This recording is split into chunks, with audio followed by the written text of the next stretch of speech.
Montana Territory, 1878.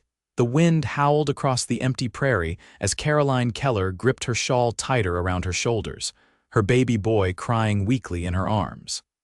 Snow flurries danced through the air, and the last bit of warmth had vanished with the sun hours ago.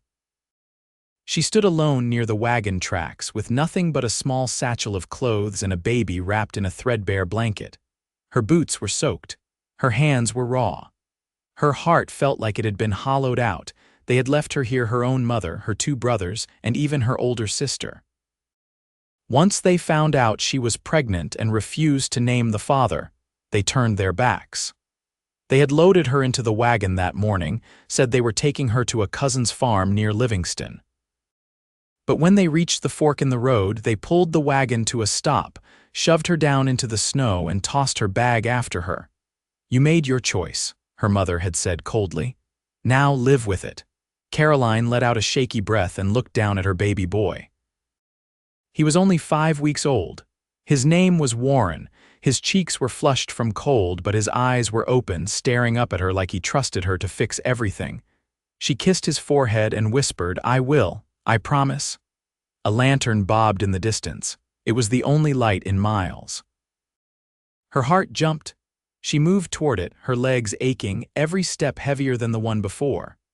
Just as she stumbled, her foot caught on a rock buried in snow. She fell hard, twisting so Warren would not hit the ground. A man dismounted from a chestnut horse and rushed toward her. He was tall, broad-shouldered, wrapped in a long duster coat lined with fur. A rifle was slung across his back. He crouched beside her, brushing snow from her face. "Are you hurt?" he asked, voice low, sharp with concern. She blinked up at him. I do not think so." He looked down at the baby in her arms. "You should not be out here. There's a storm coming." "I do not have anywhere else to go." He held her gaze a beat longer, his eyes narrowing slightly. Then he stood and held out a gloved hand. "Come on." "My cabin's not far." She hesitated, then took his hand. "Why are you helping me?" He looked at her like it was the strangest question he had heard in a while. "Because you need it." They rode double on his horse, her arms wrapped tight around his chest, Warren tucked close to her body. The man's warmth seeped into her. She felt her body shaking from exhaustion, but she could not let herself fall asleep. Not yet. His name was Nolan Carver. He lived alone on a small homestead about 2 miles away, tucked in the pines near a frozen creek. He led the horse into the barn, helped her down, and carried Warren into the cabin himself. The place was simple. A wood stove glowing in the corner, a narrow bed, a table, and a rocking chair. It smelled of cedar and smoke. Nolan set Warren down in a basket padded with wool blankets, then stepped back and let Caroline move to her son. She checked him over, then sat beside him and rubbed his tiny back until his breathing settled. "You hungry?" Nolan asked, nodding toward a pot on the stove. She looked up at him, her face pale under the flickering lantern light. "I have not eaten since yesterday." He ladled out stew into a tin bowl, then handed it to her with a spoon. She took it with shaking hands. "I have a spare bedroll," he said. "You can take the bed." "I will sleep near the fire." "You really do not have to." "I know I do not have to," he said, voice quiet. "But you and that baby are safe here. That is all that matters." She stared at him a long time. "Thank you." He gave a short nod and turned away to stoke the fire. That night, Caroline lay on the bed with Warren tucked against her chest. She stared at the ceiling, listening to the wind rattle the shutters. Nolan was a stranger, yet he had not once asked her who the baby's father was. He had not looked at her with pity or judgment, just steady, calm care. The next morning, Nolan was already outside chopping wood by the time she stirred. She slipped on her boots and coat and stepped onto the porch, the air biting at her cheeks. He paused mid-swing and looked over. "You should not be out in the cold. I want to help." He studied her a moment, then handed her a smaller axe. "All right, but take it slow." They worked in silence, side by side, the only sound the bite of steel into wood. She did not tell him she had grown up doing this. That her father had taught her, that it hurt to think of him now. After a while, Nolan set down his axe. "How long were you out there before I found you?" 2 hours, maybe more. You could have frozen the baby too, I know." He stepped closer. "What happened?" She met his eyes and something inside her cracked open. "They left me, said I brought shame to the family. I begged them not to, but they would not even look at Warren. They said we were not welcome anymore." Nolan's jaw clenched. "That is not your fault. I should have known better. I should have—" "No," he said firmly. "You loved someone. That is not a sin." Tears welled in her eyes, but she held them back. "He left before the baby was born, never even saw him." Nolan looked down toward the barn, his voice low. "Then he is a fool." She blinked at him. "Any man who walks away from his own child does not deserve to be called one," he said. They stood in silence for a long moment. Then Caroline turned and walked back toward the house. Nolan watched her go, then followed. Over the next days, the storm came in heavy. Deep snow blanketed the land, trapping them in the cabin. Nolan hunted, chopped wood, and fetched water while Caroline cleaned, cooked, and cared for Warren. They moved around each other like they had always been there, slipping into a rhythm without saying much. Nolan made a cradle from pine wood. Caroline sewed a new blanket from old shirts. One night, as the fire crackled and Warren slept in his cradle, Nolan sat at the table carving a small wooden horse. Caroline watched him from the rocking chair. "You are good with your hands," he glanced up. "Grew up working cattle, always had to fix something." She smiled softly. "You are kind, Nolan." He looked at her, his expression unreadable. "You are strong, Caroline. Most would have given up." She stood and walked to him slowly. "I almost did. Out there in the snow, I thought it was the end. Then you showed up." He set the carving down. "You do not owe me anything." "I know," she said, "but I am grateful." He looked at her then, really looked. His hand brushed hers. She did not pull away. "I will not leave you behind," he said quietly. She swallowed hard. "I believe you," and she did. For the first time in months, she believed someone meant it. The thaw began slow, like the land itself was reluctant to let go of the cold. By early March, the snow had softened to slush along the creek, and the pine branches no longer bowed so heavy. The days stretched longer. The air still held its bite, but the sun showed itself more often, casting gold through the cabin's small window. Caroline stood at the table with a rag in one hand and a tin bowl in the other, wiping it dry while Warren dozed in the crook of her shawl. Nolan had gone out earlier to check the traps he kept strung along the ravine. He'd left before dawn, his rifle slung over one shoulder, and hadn't returned by midday. She wasn't worried yet. But the stillness in her chest told her she was learning to notice things she hadn't before. The silence when he wasn't nearby. The shift in her breath when she heard his boots outside the door. When he finally came back, she was on the porch, Warren against her shoulder. Nolan's coat was damp with melted snow, a hair hanging from his belt.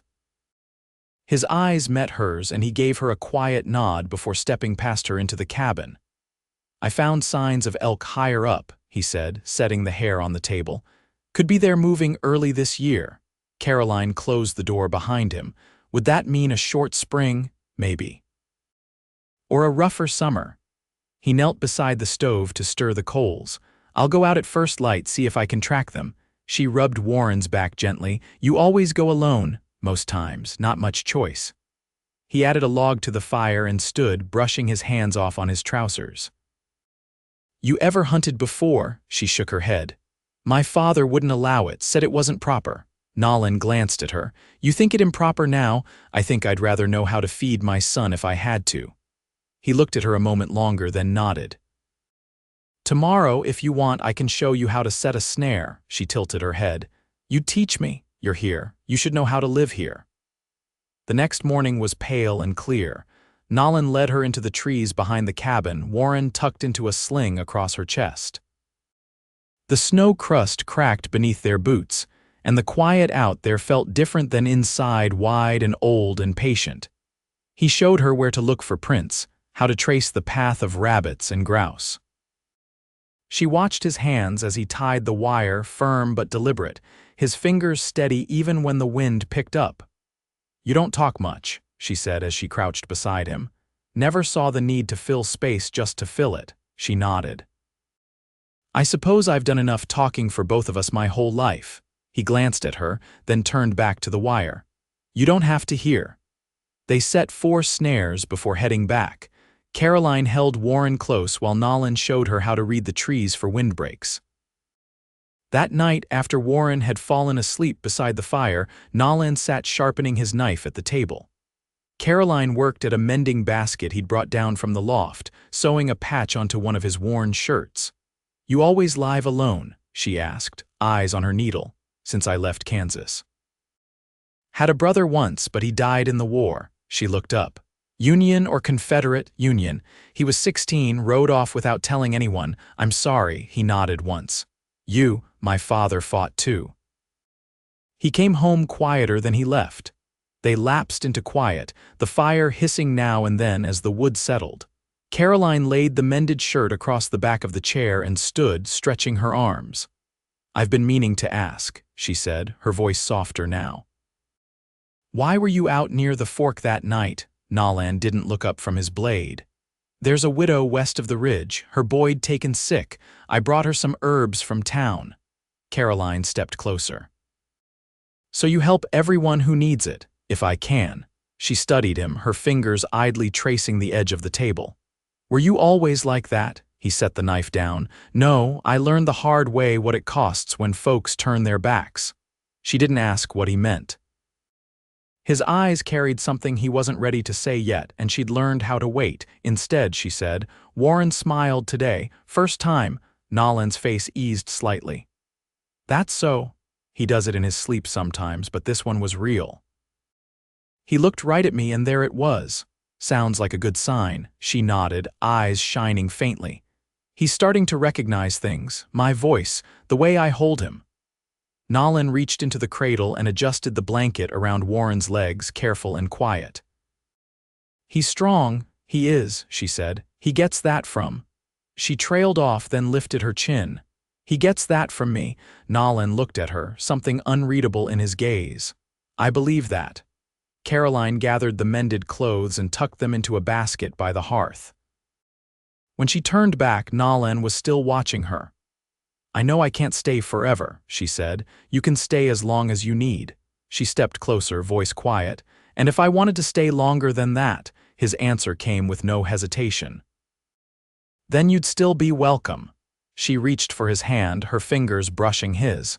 You're the first person who's made me feel that. He didn't pull away. You're the first person who's made this place feel like more than survival. They stood there in the quiet, hand in hand, the firelight flickering over their faces. Outside, the wind had died down and the trees stood still beneath the starlit sky. By late March, frost still clung to the edges of the creek in the morning, but the ground had begun to soften underfoot. Shoots of grass pressed through the thawed earth in patches between the trees, and the air held a scent of damp pine and old bark. A pair of geese circled overhead one morning as Caroline stood in the doorway, Warren bundled against her chest, watching the sky as the birds disappeared toward the north. Inside, Nolan was sanding down a pine board, his sleeves rolled to his elbows, sawdust catching in the light. He'd been working on building a chest for the dried roots, and herbs Caroline had begun collecting from the woods near the cabin. She'd started learning their names from a tattered book Nolan had lent her. It had belonged to his mother. You ever think about going back east? She asked, leaning against the frame. He didn't look up. Used to. After the war, I thought about it near every day. What stopped you? This place did. She shifted Warren higher on her shoulder. It's quiet out here. He nodded once, sanding in long, steady strokes. There's a kind of truth to it. You can't lie to the land. You either learn it or it breaks you. She stepped inside, closing the door behind her. Back in Illinois, everything was about what others saw, what they thought. I used to spend hours worrying over what color ribbon I wore to church. Doesn't seem like that matters much now, he said, setting the board aside. It doesn't, she said softly, lowering herself into the chair by the hearth. But sometimes I miss the sound of other women's voices. Not their opinions, just the company. He sat across from her, resting his forearms on his knees. There's a couple families down near the flats, homesteaders. They pass through once the trail clears. I could take you to meet them when the time's right." She studied him. "Would you come with me, if you'd want me to?" Caroline gently rocked Warren where he lay on her lap, his fingers curled beneath his chin. "I never pictured raising a child this way, not in a stranger's home. Not with snow up to the windows and no one around for miles. You still feeling like a stranger here?" She looked around the cabin. The basket of kindling beside the stove, the pair of boots drying near the door, the cradle he'd carved. "Not anymore." Nolan leaned back, his voice low. "I fixed the hinges on the shed this morning. Should hold through the wind." "You always work this hard," he gave a slight shrug. "There's always something that needs doing." She gave a small nod, then looked down at Warren. He started turning his head toward the window when the sun comes in. "I think he's starting to notice the light." Nolan's eyes flicked to the child, then back to her. "He's learning the world. He'll need someone to teach him what's worth trusting." He held her gaze. "You're already doing that." She didn't speak for a moment. Then, setting Warren gently in the cradle, she stood and moved toward the window. "When I was little, I used to think I'd marry a man who read poetry, someone who brought flowers without needing a reason." He rose and joined her, his voice quiet. "You think I'm not that man?" She looked up at him. "I think you're something else entirely, and I think I was wrong about what mattered." Outside, the wind moved through the tall grass, and a sparrow darted from one branch to another. Nolan reached for her hand, not sudden, not uncertain. She let her fingers slip into his, the warmth of his touch grounding her more than anything had in months. "I've been thinking," he said. "Come summer, I'll need help with the fence line. The posts are old, might take weeks." She gave a small smile. "Are you asking me to stay through summer?" "I'm asking if you want to build something with me." She turned to face him fully. "I do, but not if it's just for shelter." "It's not," he said. "I want more than that."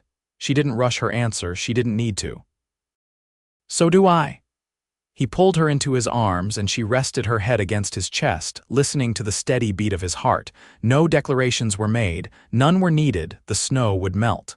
The trail would open. But they had found something stronger than spring, something with roots deep enough to outlast even the longest winter. By mid-April, the earth had begun to breathe again.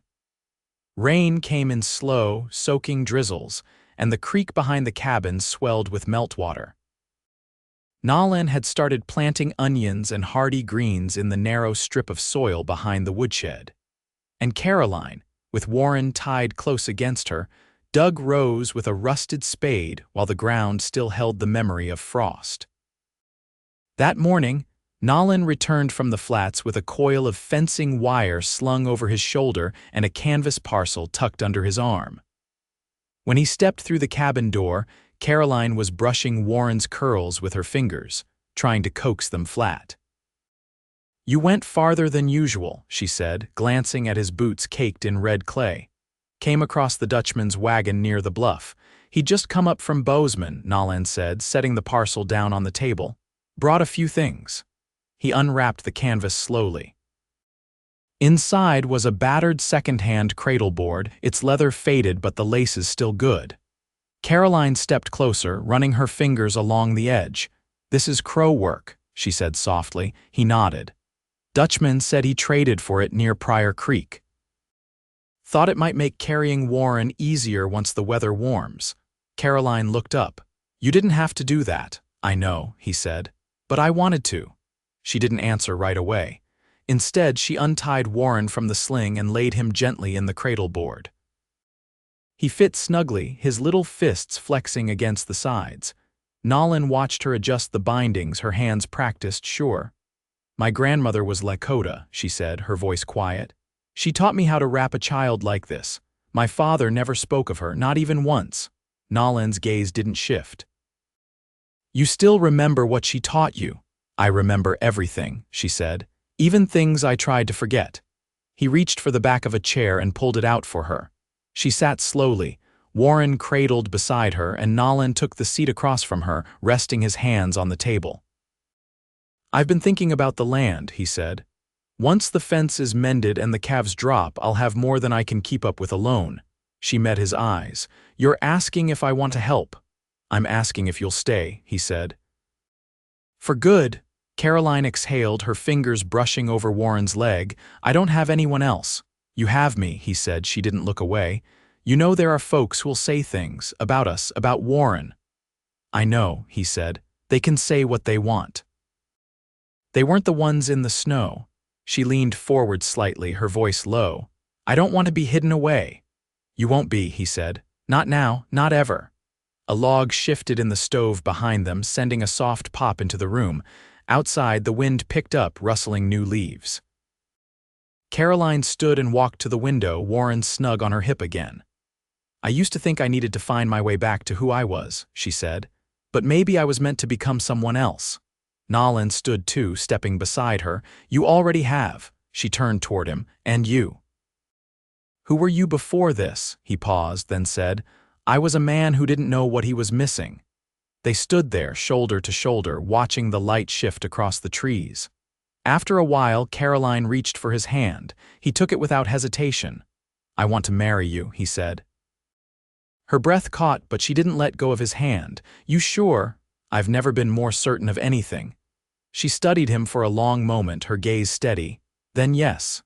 He brought her hand to his chest, holding it there. "We'll do it proper. I'll find a preacher to come up." "You'll have a ring, even if I have to melt down my spurs for it." "You don't need to give me anything," she said. "You already did." They stayed like that until Warren stirred, his soft cry breaking the quiet. Nolan stepped back and Caroline lifted the baby gently, pressing her lips to his brow. "I want him to grow up knowing he's wanted," she said. "He will," Nolan said. "Every single day." She smiled then, and it was the kind that didn't need to be explained. Later that evening, Nolan cleared a small patch near the porch and drove the first post of the new fence into the damp ground. Caroline watched from the steps, Warren asleep in her arms, the cradle board resting beside her.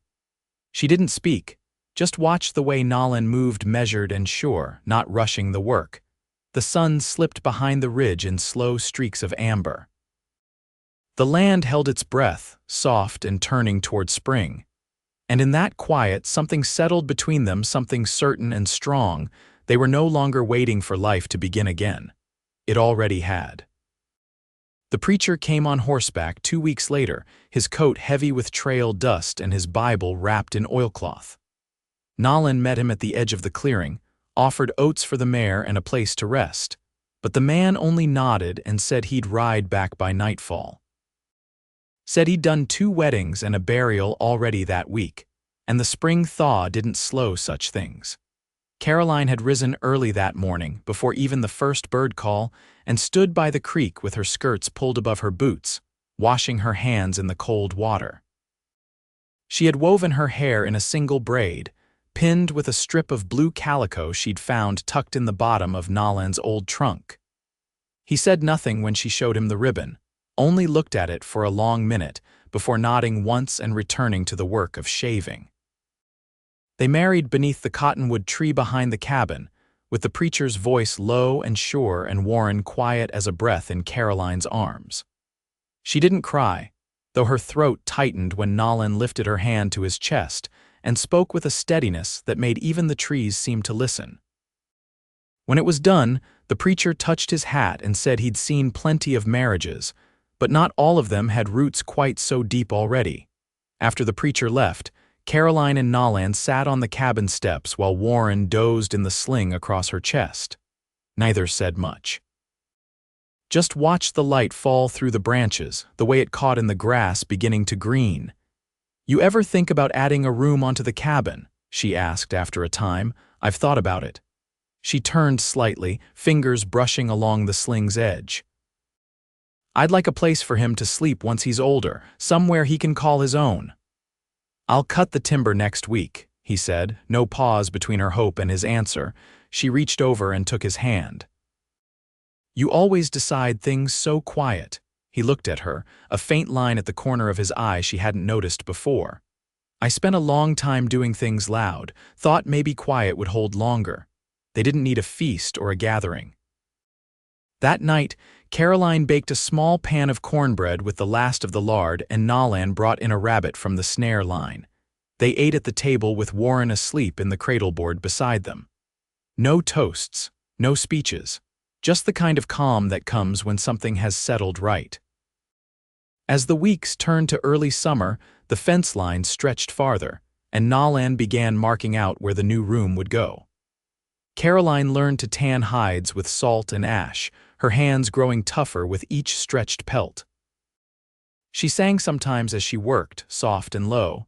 Songs her grandmother once hummed while braiding her hair one morning. She stood in the garden with a basket of young greens, watching Nolan split beams just beyond the tool shed. He worked without looking up, the swing of his axe measured and true. She waited until he paused and wiped his brow with the back of his hand. "We should give him your last name," she said, not raising her voice. Nolan rested the axe against the stump. "You sure? He'll grow up knowing who raised him." "I want his name to match the man who stood beside me when the snow fell." He nodded once, slow. "Then he'll be Warren Carver." They registered the name with the traveling judge who passed through in late June, a man who carried his ledgers on muleback and carved the date into a pine plank when ink ran dry. Caroline signed with a steady hand. Nolan's signature followed below. By midsummer, the new room stood framed and roofed, with pine chinking between the logs and a rawhide curtain hung over the doorway. Caroline made a small quilt piece from worn shirts and laid it across the cradle Nolan had built that first storm-bound week. Warren no longer fit in the sling, his legs strong and kicking, his eyes tracking the barn cat with fierce concentration.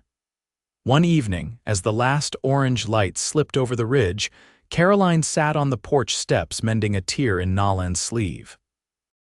He stood beside her, his hand resting lightly on her shoulder. She leaned into him without shifting the needle. "You ever miss anything from before?" she asked. "Not a thing, not even the quiet." Before we filled this place with crying and laundry and fence mending, he gave a soft breath that might have been laughter. "This is the kind of noise I hoped for." She set the mending aside and looked up at him. "I think I could love you quiet or loud." "I already do," he said. She rose then, and he took her in his arms, the two of them standing beneath the open sky, the cabin behind them, the land stretching wide. There was no more waiting, no more proving. Just the weight of her against him, the soft exhale of summer wind, and the promise of a life that had already begun. Years later, the fields behind the cabin grew thick with hay, and a second cradle rocked beside the hearth. Warren learned to ride by the time he was 5.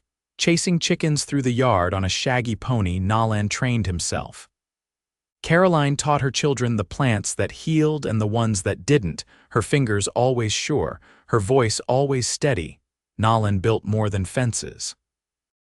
He built a life, shaped not in grand gestures but in daily, quiet devotion. The kind that never needed to be spoken, allowed to be known. And every evening, after the work was done and the children slept, Caroline would sit beside him on the porch, her hand in his, the air thick with crickets and the scent of warm earth. They didn't speak often in those moments. They didn't need to. They had built something lasting, something true. And under Montana sky, with pine at their backs and firelight in their windows, they lived the rest of their days side by side, heart by steady heart.